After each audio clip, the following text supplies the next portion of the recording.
Hello everyone, in this video we will learn how to change text format in Excel. So let's start this in Excel. In Excel, when you enter the any text, suppose I enter here ABC, okay, and you can see the ABC text, okay, set in left side of the cell. And when you enter any number in Excel, okay, it's set right side of the cell. You can see the text is left side and number in right side of the Excel cell. Okay.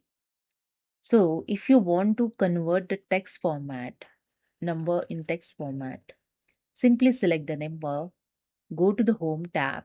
In number group, just click on this drop down list and here drag below and select the text.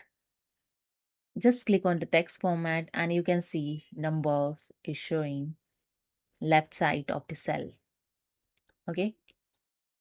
So hope you understood. If you like this video, please subscribe. Thank you so much.